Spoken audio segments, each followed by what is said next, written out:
History for Class 6, entitled Our Pasts. Page number 1. Lesson 1. What, where, how, and when. Rashida's question.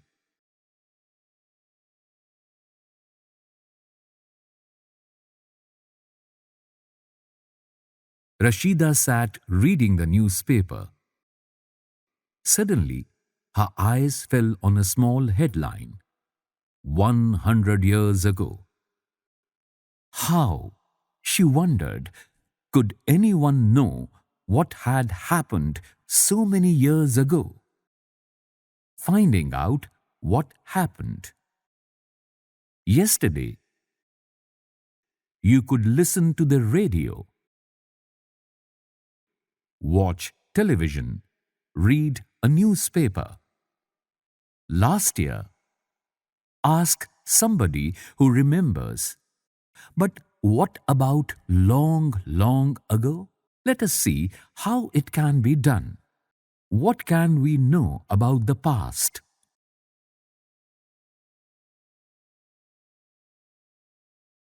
There are several things we can find out. What people ate, the kinds of clothes they wore, the houses in which they lived. We can find out about the lives of hunters,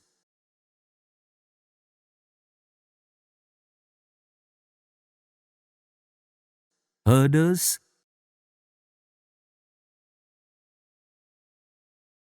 farmers, rulers, merchants, priests, craftspersons, artists, musicians, and scientists. We can also find out about the games children played, the stories they heard, the plays they saw, the songs they sang.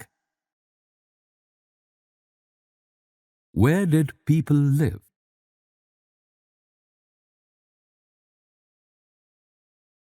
Find the river Narmada on map number 1 on page number 2.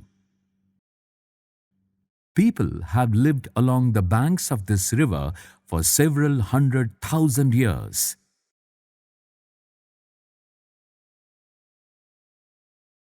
Some of the earliest people who lived here were skilled gatherers.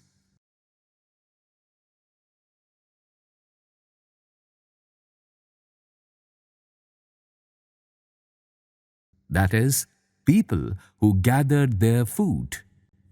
They knew about the vast wealth of plants in the surrounding forests and collected roots, fruits, and other forest produce for their food. They also hunted animals. Page number 2. Please look at the map shown here. Now find the Suleiman and Kirthar hills to the northwest.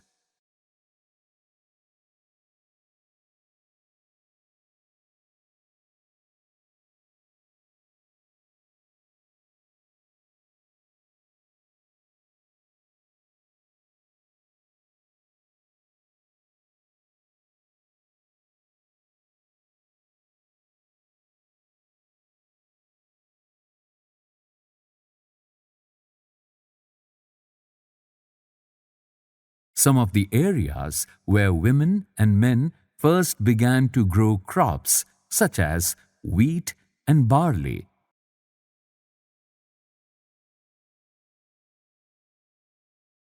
About 8,000 years ago are located here.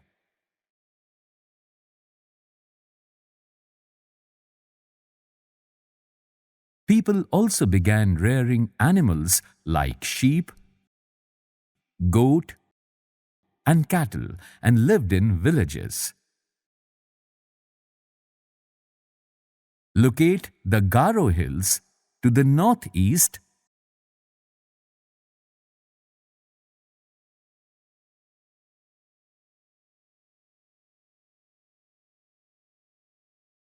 and the Vindhyas in the central India.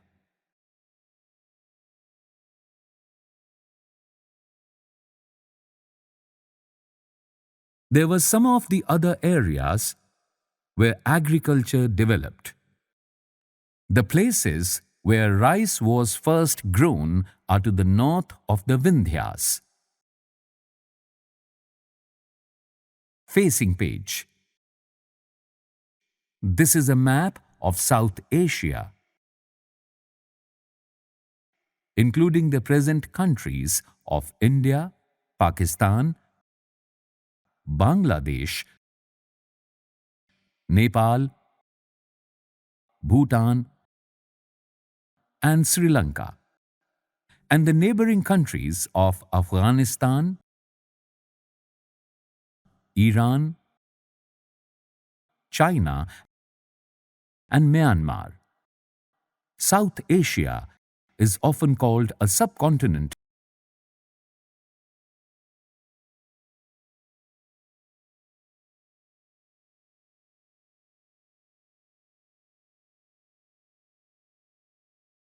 because, although it is smaller than a continent, it is very large and is separated from the rest of Asia by seas, hills, and mountains.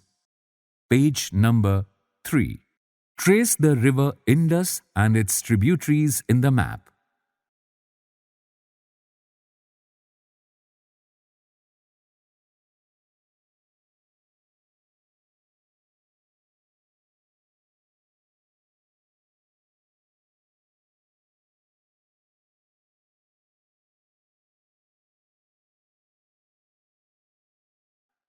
Tributaries are smaller rivers that flow into a larger river.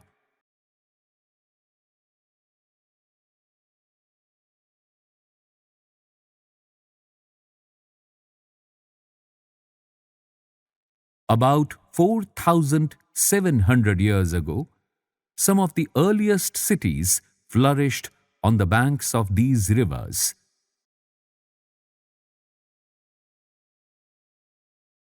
Later, about 2,500 years ago, cities developed on the banks of the Ganga and its tributaries.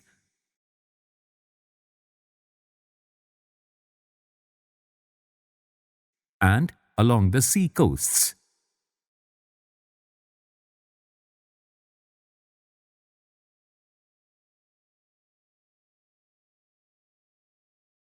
Locate the river Ganga and its tributary called the Son in the map.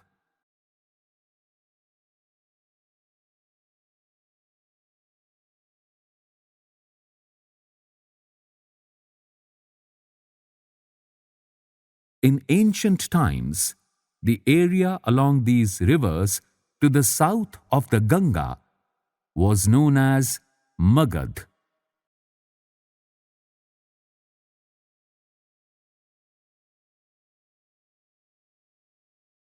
Now lying in the state of Bihar. Its rulers were very powerful and set up a large kingdom. Kingdoms were set up in other parts of the country as well.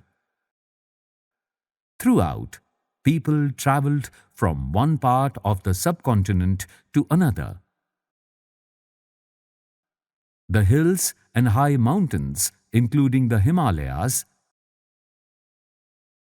deserts, rivers, and seas, made journeys dangerous at times, but never impossible. So, men and women moved in search of livelihood, as also to escape from natural disasters like floods or droughts. Sometimes men marched in armies, conquering others' lands. Besides, merchants traveled with caravans or ships, carrying valuable goods from place to place. And religious teachers walked from village to village, town to town, stopping to offer instruction and advice on the way.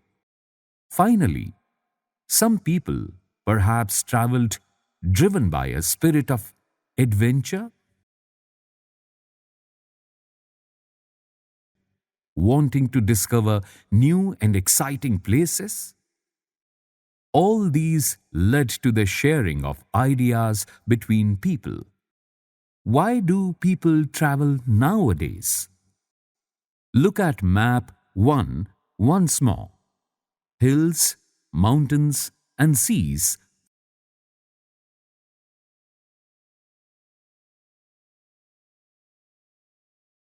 form the natural frontiers of the subcontinent. While it was difficult to cross these frontiers, those who wanted could and did scale the mountains and cross the seas. People from across the frontiers also came into the subcontinent and settled here. Page number 4. These movements of people enriched our cultural traditions. People have shared new ways of carving stone, composing music, and even cooking food over several hundreds of years. Names of the land. Two of the words we often use for our country are India and Bharat. The word India comes from the Indus,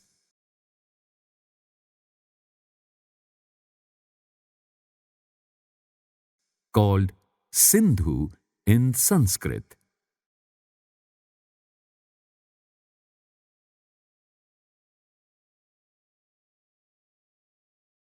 Find Iran and Greece in your atlas.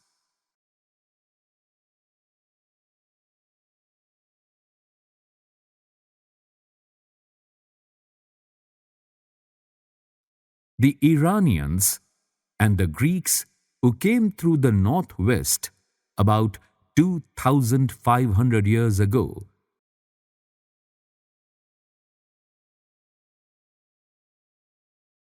and were familiar with the Indus called it the Hindus or the Indos, and the land of the east of the river was called India. The name Bharat was used for a group of people who lived in the northwest and who are mentioned in the Rig Veda. The earliest composition in Sanskrit dated to about 3,500 years ago.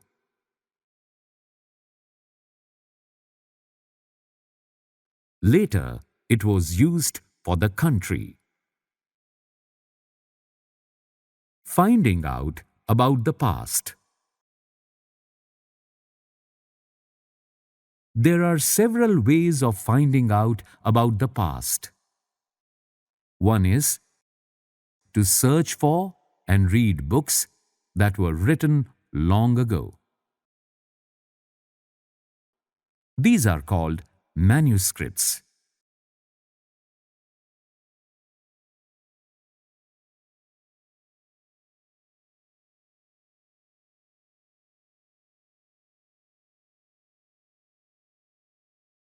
Because they were written by hand. This comes from the Latin word manu.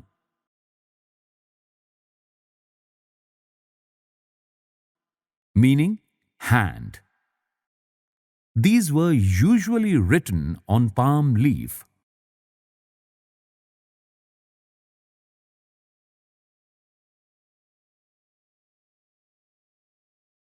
On the specially prepared bark of a tree known as the birch, which grows in the Himalayas.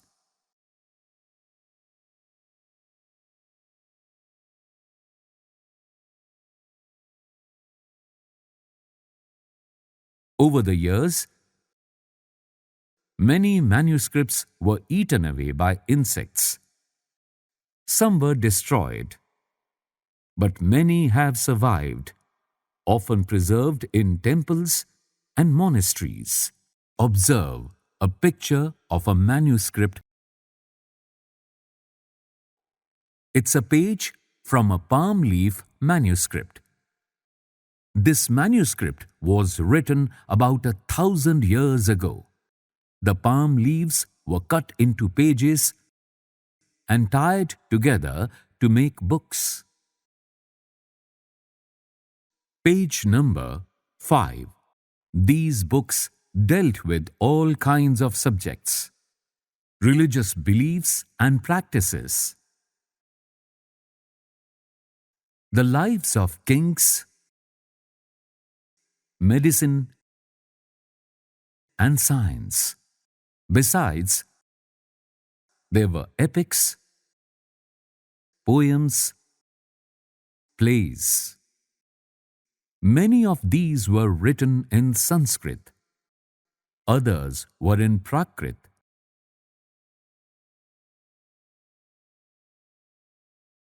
which means languages used by ordinary people, and Tamil. We can also study inscriptions. These are writings on relatively hard surfaces such as stone or metal.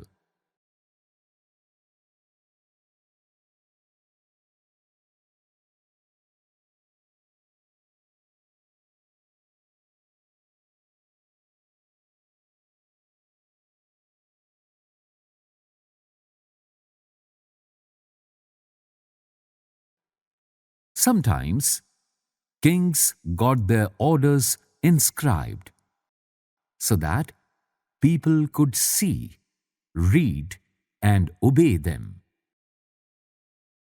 There are other kinds of inscriptions as well, where men and women, including kings and queens, recorded what they did. For example, kings often kept records of victories in battle. Can you think of the advantages of writing on a hard surface? And what could have been the difficulties? There were many other things that were made and used in the past. Those who study these objects are called archaeologists.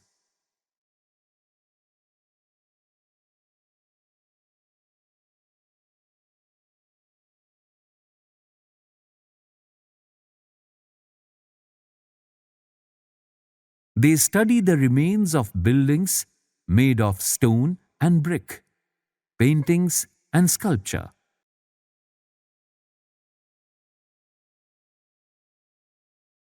They also explore and excavate, which means dig under the surface of the earth.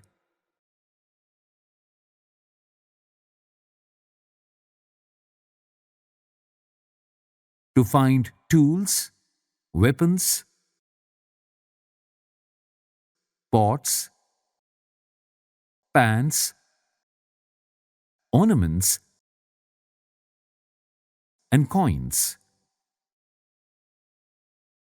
Some of these objects may be made of stone, others of bone, baked clay, or metal.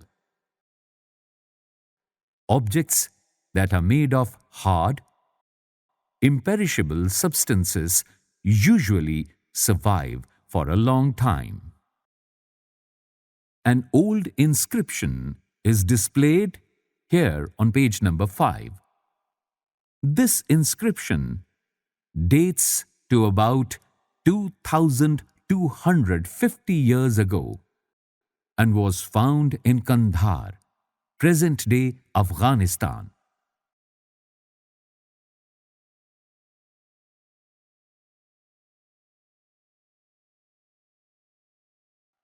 It was inscribed on the orders of a ruler named Ashoka.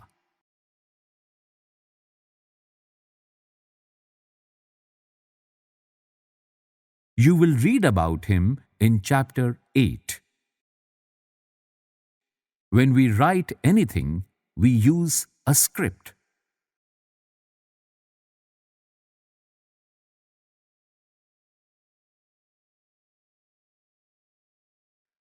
Scripts consist of letters or signs.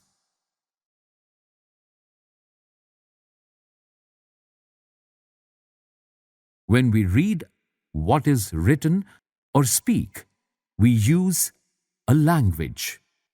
This inscription was inscribed in 2 different scripts and languages: Greek and Aramaic. Greek is on the top and Aramaic is below in the picture, which were used in this area. Page number 6. A picture is given on top of page number 6.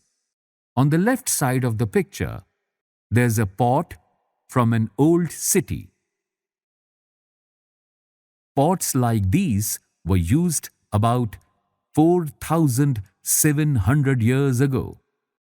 On the right side of the picture, an old silver coin is shown. Coins such as this one were in use from about 2,500 years ago. In what ways is the coin different from the ones we use today?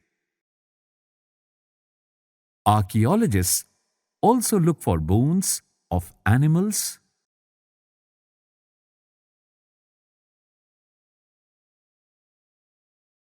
birds, and fish to find out what people ate in the past. Plant remains survive far more rarely if seeds of grain or pieces of wood have been burnt. They survive in a charred form.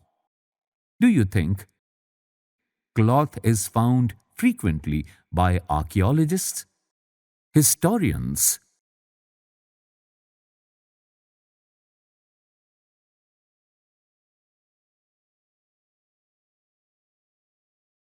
that is, scholars who study the past,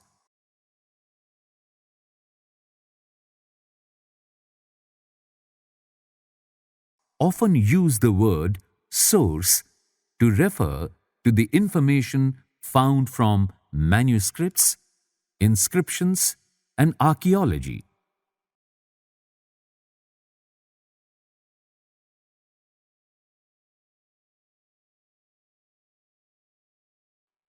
Once sources are found, learning about the past becomes an adventure as we reconstruct it bit by bit.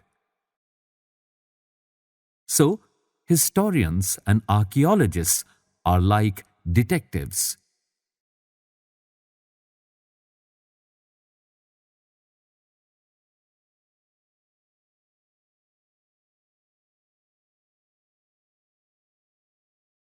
Who use all these sources like clues